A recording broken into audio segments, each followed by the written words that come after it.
तो दोस्तों स्वागत है आपका हमारे YouTube चैनल में। और जैसा कि मैं आज बात करने वाला हूं, हमने मोशन का पार्ट 3 तक हमने कवर कर लिया है। आज हम बात करने हैं पार्ट 4 की। मोशन चैप्टर में मोशन का आज बात होगी पार्ट 4 की। मोशन चैप्टर की पार्ट 4 की बात होगी। और पार्ट 4 में हम आज क्या जानने वाले हैं? पार्ट 4 में हम जानने वाले हैं कि चाल और वेग में अंतर। हेडिंग आपकी नोट कर लीजिएगा यहां से।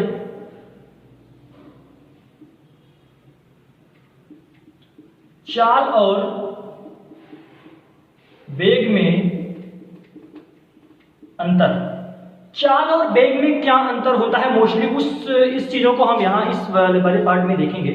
तो आप एक साइड चाल और दूसरी साइड वेग डाल दीजिएगा। अब चाल क्या होती है? किसी गतिशील पिंड द्वारा चली गई दूरी। किसी गतिशील पिंड द्वारा चली गई दूरी वस्तु की चाल कहलाती है। फर्स्ट नंबर पॉइंट हो गया। किसी गतिशील पिंड द्वारा चली गई दूरी वस्तु की चाल कहलाती है। अब वेग में फर्स्ट नंबर पॉइंट, किसी गतिशील पिंड द्वारा एक निश्चित दिशा में तय की गई दूरी, निश्चित दिशा में निश्चित समय में तय की गई दूरी को वस्तु का वेग कहते हैं। चाल पहला हो गया। चाल किसी पिंड द्वारा चली गई दूरी या किसी गतिशील पिंड द्वारा चली गई दूरी वस्तु की चाल कहलाती है या पिंड की चाल कहलाती है। और किसी गतिशील पिंड द्वारा निश्चित दिशा में और निश्चित समय में तय की गई दूरी को वस्तु का वेग कहते हैं। सेकेंड नंबर पॉइंट क्या आएगा? सेकेंड नंबर आएगा चाल अदिश राशि है। चाल अदिश राशि है, यहां लिख लेना। चाल अदिश राशि है। और ये कैसी राशि है? ये यानी वेग आपका सदिश राशि है। चाल अदिश राशि है और वेग कैसी है? सदिश राशि है। चाल में क्या होता है? अगर ये अदिश है तो क्या इसमें परिमाण होगा? बिल्कुल होगा। चाल में क्या होता है? परिमाण होता है। इसमें क्या होता है? परिमाण होता है। और इसमें क्या होता है? दिशा प्लस परिमाण होता है। ये बात आप समझ गए। दिशा में वेग में आपका दिशा भी होगी और परिमाण भी होगा। और इसमें क्या होगा? आपके चाल में, चाल अदिश राशि है, चाल में क्या होता है? परिमाण होता है। और अगर नेक्स्ट टॉपिक की बात करें तो अगला नंबर क्या आएगा? अगला नंबर आएगा चाल बराबर क्या होता है? चाल बराबर होता है दूरी बटा समय। चाल बराबर दूरी बटा समय, ये हो गया। और वेग बराबर क्या होगा? हमने आपको वेग बराबर बताया था, वेग बराबर विस्थापन बटा समय। वेग बराबर विस्थापन बटा समय, ये आप नोट करते चलिएगा। अब आपसे जब चाल और वेग में पूछेगा कि चाल और वेग में अंतर क्या है, तो आप ऐसे ऐसे पॉइंट लिखते आगे बढ़िएगा। अब मैं नेक्स्ट पॉइंट की बात करता हूं कि चाल में और क्या क्या आएगा। क्या चाल कभी ऋणात्मक हो सकती है? तो ये पॉइंट ध्यान दीजिएगा। चाल धनात्मक अथवा शून्य, चाल धनात्मक अथवा शून्य हो सकती है। चाल धनात्मक अथवा शून्य हो सकती है। चाल धनात्मक अथवा शून्य हो सकती है। लेकिन वेग धनात्मक भी हो सकता है, ऋणात्मक भी हो सकता है और शून्य भी हो सकता है। ये बात नोट करिएगा। वेग क्या होता है? यहां देखो, यहां वेग का, वेग धनात्मक, ऋणात्मक अथवा शून्य भी हो सकता है। ये बातों को नोट करते चलिए, क्योंकि मैं इसकी स्लाइड नहीं लगाऊंगा। आपको इस बातों को यहीं से नोट करना, मतलब करते रहना पड़ेगा। ठीक, इसकी स्लाइड नहीं लगेगी। तो वेग धनात्मक, ऋणात्मक अथवा शून्य भी हो सकता है। तो ये कुछ बेसिक डिफरेंस हुए आपके चाल और वेग में। चाल और वेग में कुछ डिफरेंस हमने आपको बता दिया। तो आप यहां से इन सबको नोट कर सकते हो। और मैं अब आगे नेक्स्ट बात करने वाला हूं। अगर आपका चाल और वेग में अंतर हो गया तो नेक्स्ट बात आएगी त्वरण की। त्वरण क्या होता है? स्क्रीनशॉट लेते हुए आगे बढ़िएगा। ठीक, आगे बात आती है त्वरण की। त्वरण क्या होता है, एक्सीलरेशन क्या होता है, नेक्स्ट टॉपिक। त्वरण। त्वरण क्या होता है? त्वरण मतलब अगर सिंपल में एकदम बताया जाए तो वेग परिवर्तन की दर को त्वरण कहते हैं। अगर सिंपल में बताया जाए तो वेग परिवर्तन की दर को त्वरण कहते हैं। जैसे आप किसी गाड़ी से जा रहे हो, अचानक आपके सामने कोई ब्रेकर आ गया, आपकी गाड़ी 40 की स्पीड से गाड़ी आपकी चल रही थी, 40 किलोमीटर प्रति घंटा की स्पीड से आपकी गाड़ी चल रही थी, आपने अचानक ब्रेक लगा दिया। अब गाड़ी आपकी अचानक कितने पे आ गई? 10 पे या 20 पे आ गई। 10 किलोमीटर प्रति घंटा या 20 किलोमीटर पर घंटा पे आपकी गाड़ी आ गई। इसका मतलब आपके वेग में कुछ परिवर्तन हुआ। आपकी जो आप बाइक चला रहे थे, आप कुछ भी गाड़ी वाड़ी चला रहे थे, उसमें वेग में परिवर्तन हुआ। अगर परिवर्तन हुआ तो वही परिवर्तन ही त्वरण कहलाता है। तो मैं यहां लिख दे रहा हूं वेग परिवर्तन। वेग परिवर्तन की दर को त्वरण कहते हैं। वेग परिवर्तन की दर को त्वरण कहते हैं। आपको यहां से इसको नोट कर लेना है। वेग परिवर्तन की दर को त्वरण कहते हैं। अच्छा, त्वरण बराबर होता क्या है? त्वरण बराबर जो फार्मूला होता है, त्वरण बराबर वेग परिवर्तन बटा समयांतराल। वेग परिवर्तन बटा समयांतराल, ये होता है वेग का फार्मूला। तो त्वरण का फार्मूला होता है वेग परिवर्तन बटा समयांतराल, आपका ये हो जाएगा। अच्छा, अब वेग त्वरण क्या है? त्वरण कैसी राशि है? यह एक सदिश राशि है। यहां लिख लो, यह सदिश राशि है, यह सदिश राशि है। इसका मात्रक क्या होगा? मैं यहां लिख रहा हूं, त्वरण का मात्रक क्या होगा? त्वरण का मात्रक बराबर वेग का मात्रक, वेग का मात्रक बटा समय का मात्रक। वेग का मात्रक बटे समय का मात्रक। तो वेग का मात्रक क्या होता है? जो चाल का मात्रक होगा वही वेग का मात्रक होगा, जो चाल का मात्रक होगा वही वेग का मात्रक होगा। इसका मतलब चाल का मात्रक होता है मीटर पर सेकंड, क्योंकि चाल बराबर होता है दूरी बटा, चाल बराबर क्या होता है? दूरी बटा समय। दूरी बटा समय होता है, तो दूरी का मात्रक मीटर, समय का मात्रक सेकंड। तो चाल का क्या मात्रक आएगा? यहां देखना, आप चाल बराबर क्या पढ़ते हो? आप चाल बराबर पढ़ते हो दूरी बटा समय, और दूरी का मात्रक मीटर, समय का मात्रक सेकंड, जो टोटल मात्रक क्या बना? मीटर पर सेकंड। ये तो चाल का मात्रक होता है। अब जो चाल का मात्रक होगा वही वेग का मात्रक होगा। तो वेग का मात्रक क्या? मीटर पर सेकंड अपान समय का मात्रक सेकंड होता ही है। समय का मात्रक तीनों पद्धतियों में सेम होता है। तो टोटल मात्रक क्या बना आपका? मीटर पर सेकंड स्क्वायर। मीटर पर सेकंड स्क्वायर, या इसे आप और बोल सकते हो मीटर सेकंड की पावर -2।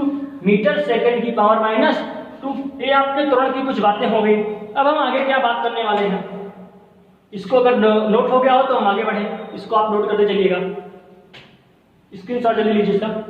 ठीक, तो आगे बढ़ते हैं। अभी हमने बात की वेग परिवर्तन, तो हमने तो भी वेग में परिवर्तन कुछ किया नहीं, केवल डेफिनेशन हमने बनाया कि वेग परिवर्तन की दर को त्वरण कहते हैं। तो कैसे कहते हैं, थोड़ा आप डिफाइन करिएगा। वेग में परिवर्तन होगा तो मान लो कोई गाड़ी चल रही है, उसका प्रारंभिक वेग कुछ और होगा, अंतिम वेग कुछ और होगा। इसका मतलब अब यहाँ क्या करेंगे, हम लिखते हैं प्रारंभिक वेग। प्रारंभिक वेग बराबर हम u लिख देते हैं। प्रारंभिक वेग u होता है और अंतिम वेग क्या होता है? अंतिम वेग बराबर v होता है। भाई अगर वेग में परिवर्तन होगा तो अंतिम वेग और प्रारंभिक वेग में कुछ डिफरेंस आएगा। तो त्वरण बराबर क्या होता है? त्वरण बराबर हो जाएगा आपका अंतिम वेग माइनस प्रारंभिक वेग बटा समय में परिवर्तन। समय में परिवर्तन मतलब अंतिम समय माइनस प्रारंभिक समय। तो यहां लिखते हैं समय में परिवर्तन। आगे देखते हैं आगे क्या बनने वाला है। अब हम मान लेते हैं भाई अगर कोई t1 समय में उसका वेग अगर 5 किलोमीटर प्रति घंटा रहा होगा तो t2 समय में उसका वेग क्या हो जाएगा? बदल जाएगा ना, ये ध्यान देना। t2 समय उसका वेग क्या होगा? मान लो t2 समय उसका वेग 7 हो गया। T1 में कुछ समय था, अब T2 में मान लो उसका वेग 3 किलोमीटर हो गया ना भाई।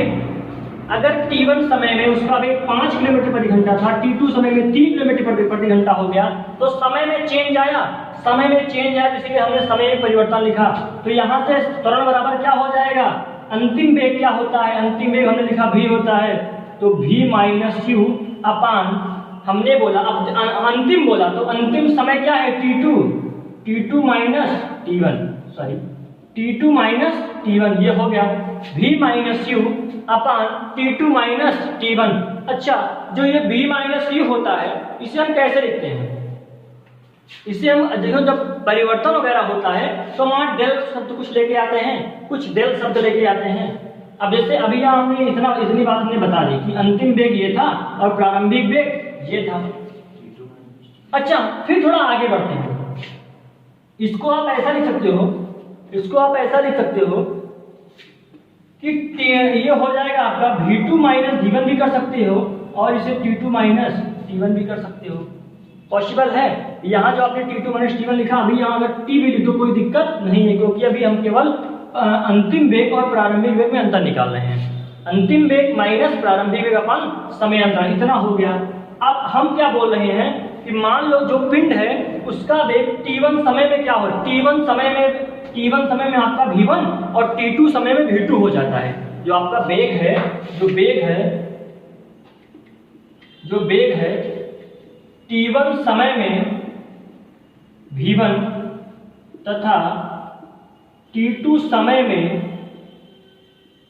v2 हो जाता है। T1 समय में v1 तथा T2 समय में v2 हो जाता है, तब क्या बनेगा, तब देखो ये ऊपर हमने लिख दिया है v2 माइनस v1 अपान T2 माइनस T1। अब फार्मूला क्या बनेगा त्वरण का, त्वरण को वेक्टर a से लिखते हैं ना, एक्सीलरेशन।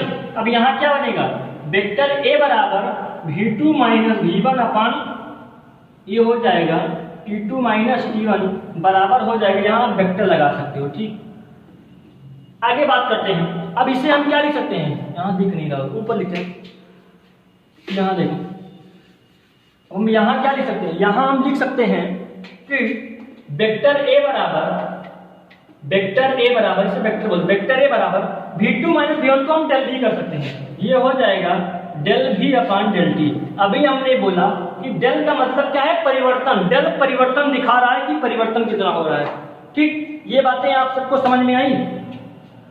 तो आप यहाँ से त्वरण को नोट करते चलिएगा, ये पूरा आपने एक डेरिवेशन टाइप में है। इतना क्या अगर आपके पेपर में आएगा त्वरण क्या है तो आपको इतना बताना पड़ जाएगा। आगे बढ़ते हैं, ये आपकी हो सकता है अंतिम क्लास हो, मोशन चैप्टर की हो सकता है अंतिम क्लास हो। अभी बता देंगे आपको अंतिम क्लास है, हो सकता है अंतिम क्लास हो, तब तक आप इसको नोट करिएगा। इसके बाद जो आपका चलने वाला है वो क्लास 10 की इसी चैनल पर आपकी मैथ चलने वाली है, इसी चैनल पर क्लास 10 की मैथ चलने वाली है, क्लास 10 की मैथ चलेगी। कुछ बहुत ही मुश्किल से 1 या 2 दिन बाद इसी चैनल पर आप पाओगे कि 10th क्लास की मैथ। उसके बाद जिसको कोई ज़रूरत होगी अगर और क्लासेस की, जिसको 9th की मैथ की ज़रूरत होगी या 9th की और चैप्टर साइंस की ज़रूरत होगी, वो नीचे कमेंट करिएगा तो आपको नई और क्लासेस दिला दी जाएंगी। आगे बढ़ते हैं, अब हम बात करते हैं त्वरण। अगर त्वरण होता है तो एक समान त्वरण भी होगा, असमान त्वरण भी होगा, एक समान त्वरण होगा और असमान त्वरण होगा। तो थोड़ा हम चर्चा कर लेते हैं कि त्वरण के प्रकार क्या होते हैं। त्वरण के प्रकार,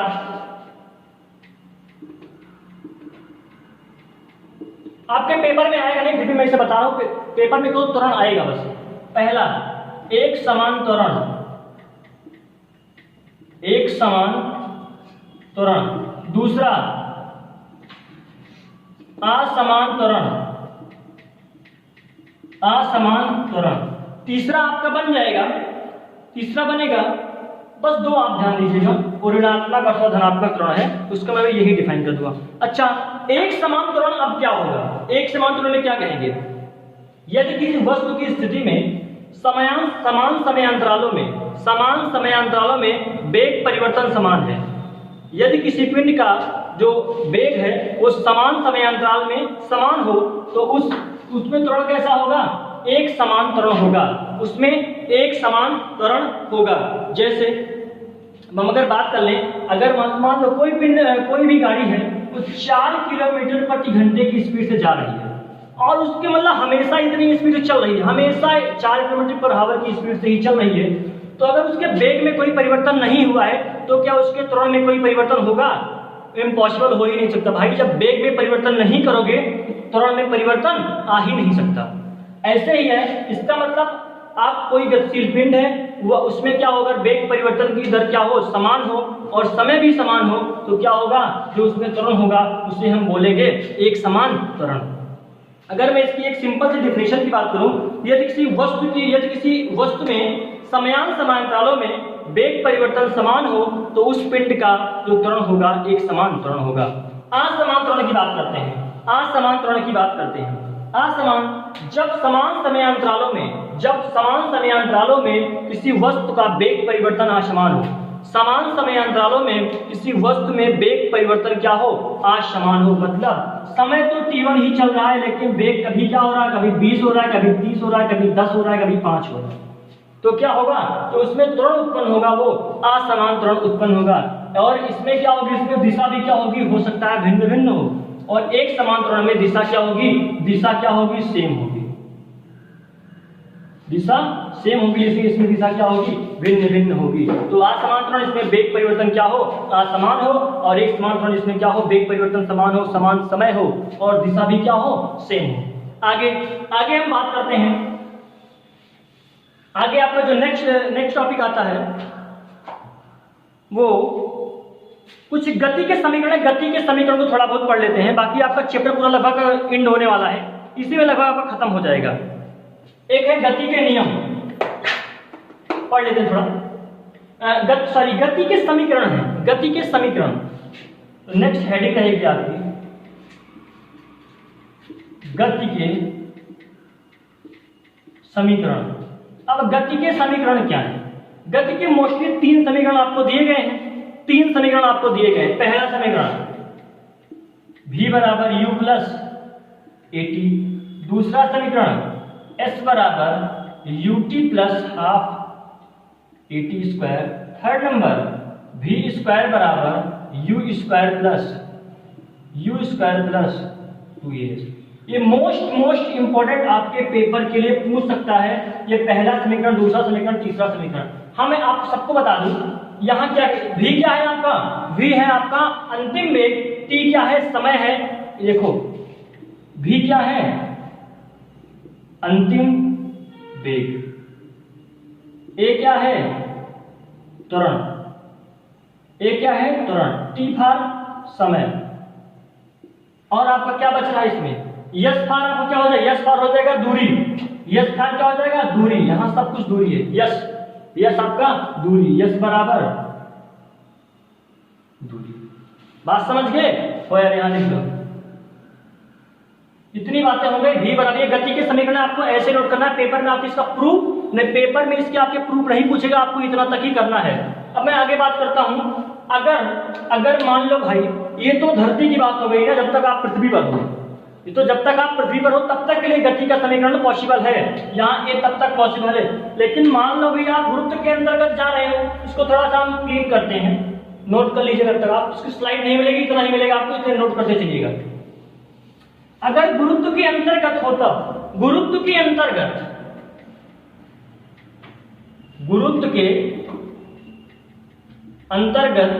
गति के समीकरण, गुरुत्व के अंतर्गत गति के समीकरण, आपको पता है जो गुरुत्वाकर्षण बल है आपका g, ग्रेविटी g, ये g। अब भाई जब आप पृथ्वी की कक्षा छोड़कर बाहर जाओगे,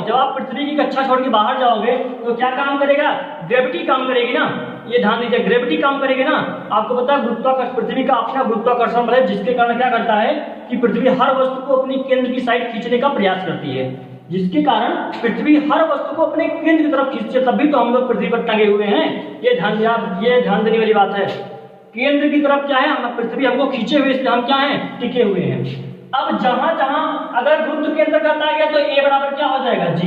अभी तक धरती पर क्या काम कर रहा था, ए एक्सेलरेशन त्वरण काम कर रहा था, लेकिन अब क्या काम करेगा, अब ग्रेविटी यानी जी काम करेगी, गुरुत्वाकर्षण बल काम करेगा। इसका मतलब गति के समीकरण में जहां जहां ए था वहां वहां जी हो जाएगा। तो नेक्स्ट समीकरण लिखते हैं, क्या हो जाएगा आपका, पहला v बराबर u प्लस जी टी, अगला क्या बनेगा, यस बराबर U T plus half G T square, तीसरा क्या बनेगा, v स्क्वायर बराबर you square plus 2g s।